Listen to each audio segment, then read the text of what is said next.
नागपूरमध्ये स्फोटकं बनवणाऱ्या एका कंपनीमध्ये स्फोट झालाय। यामध्ये एकूण आता 5 जणांचा मृत्यू झालेला आहे। 4 मुंडी कंपनीत झालेल्या या स्फोटात 5 कामगारांचा मृत्यू झाला। स्फोटामध्ये 5 कामगार जखमी झाल्याचं वृत्त देखील आहे।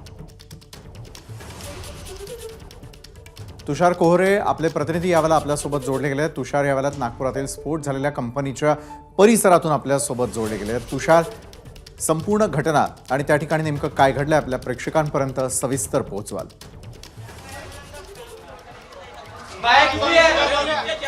निश्चित नागपूर जिल्ह्यातील धामणा येथे चारमुंडी ही एक्सक्लुसिव्ह कंपनी आहे। या कंपनीमध्ये साधारण 1:30 वाजताच्या सुमारास स्फोट झाला। ज्या इमारतीमध्ये स्फोट झाला ती ही इमारत आहे। या इमारतीमधलं हे जे दृश्य बघितलं तर लक्षात येईल का वर इमारतीचा जो छत होता तो देखील खाली जी मशीन ठेवलेली होती जिथे कामगार काम करतो त्यांच्यावर येऊन कोसळलेला आहे।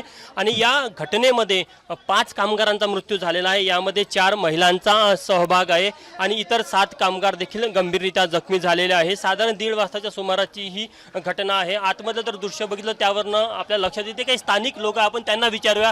राजूजी, स्थानिक लोक आपण त्यांना विचार नेमकं काय झालं तर त्यांना विचार किती वाजताची घटना आहे, काय घडलं इथं? ही गोष्ट मला 12:20 माहिती झालं की मला फोन आले की चामुंडी एक्सक्लुसिव्ह धामणा कंपनीमध्ये स्फोट झाला आहे म्हणून। तर मी सगळ्यात प्रथम हिंगणा पोलीस स्टेशनला फोन केला, त्याच्यानंतर मी अनिल बाबू देशमुखला फोन केला आणि ॲम्ब्युलन्समुळे स्फोट झाला काही कळलं? स्फोट बारूदमुळे झाला। इथं बारूदीचा भरपूर मोठा साठा राहते आणि आपला चकमक होते। थोडासा जरी चकमक झाला तर स्फोट होते। तर यांनी अजूनपर्यंत इथं काही अशी सोय सुविधा काही या कंपनीच्या मॅनेजमेंटने केली नाही। इमारतीच्या आतमध्ये आलं तर तुमच्या लक्षात येईल की आतमध्ये हे जे दृश्य आहे इथे जी घटना घडली त्यावरून तुम्हाला लक्षात येईल की कशा प्रकारे या इमारतीमध्ये इथे हा स्फोट झालेला आहे। छत कोसळलेला आहे। इथे ज्या कामगार, महिला कामगार होते, पुरुष कामगार या मशीनवर काम करत होते, त्या मशीनचं दृश्य बघा जळून राख झालेले आहे। अजूनही इथे पूर्णतः तापमान साधारण मोठ्या प्रमाणात आपल्याला जाणवत आहे। बाजूची इमारत देखील क्षतिग्रस्त झालेली आहे। यामध्ये इथले धामणा गावचे हे स्थानिक कामगार होते, त्यामध्ये 5 महिलांचा देखील सहभाग आहे। महत्त्वाची गोष्ट की जर का तुम्ही या दृश्यांमध्ये बघितलं ना तर इकडे या ही संपूर्ण इमारतीमध्ये आता नेमकं 7 कामगार जे जखमी झाले त्यांची देखील प्रकृती अत्यंत गंभीर असल्याचं बोललं जात आहे।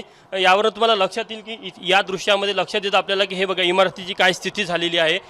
आणि स्थानिकांनी नंतर मदत दिली, स्थानिकांनी मदतीने ॲम्ब्युलन्स पाठवली आणि त्यानंतर मग इथे ॲम्ब्युलन्सच्या मदतीने जखमींना रुग्णालयामध्ये पाठवण्यात आलेलं आहे।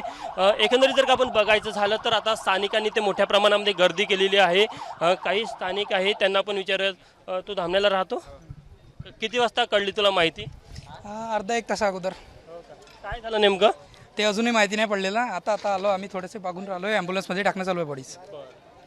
सध्याच्या स्थितीमध्ये जर का बघितलं तर पाठीमागे मोठ्या प्रमाणामध्ये इथे स्थानिकांनी देखील गर्दी केलेली आहे। आणि ज्या प्रकारचं दृश्य इथे आहे त्यावरून लक्षात येते की या स्फोटाची दाहकता किती आहे। साधारण चारमुंडी कंपनी ही इंडस्ट्रीयल स्फोटकं तयार करतात, जे इंडस्ट्रीयल एक्सप्लोसिव्ह वेगवेगळ्या इंडस्ट्रीमध्ये वापरले जातात ते तयार करण्याचं काम ही कंपनी करते।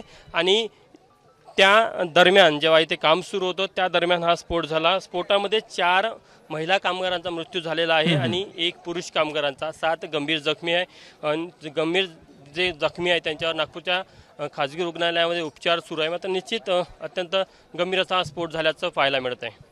नक्कीच धन्यवाद तुषार आपण दिलेल्या या सविस्तर माहितीसाठी। तर नागपुरातील या स्फोट झालेल्या कंपनीची नेमकी किती दुरवस्था झालेली आहे ते आपल्या प्रतिनिधींनी आपल्यापर्यंत पोहोचवलं। एबीपी माझा, उघडा डोळे बघा नीट।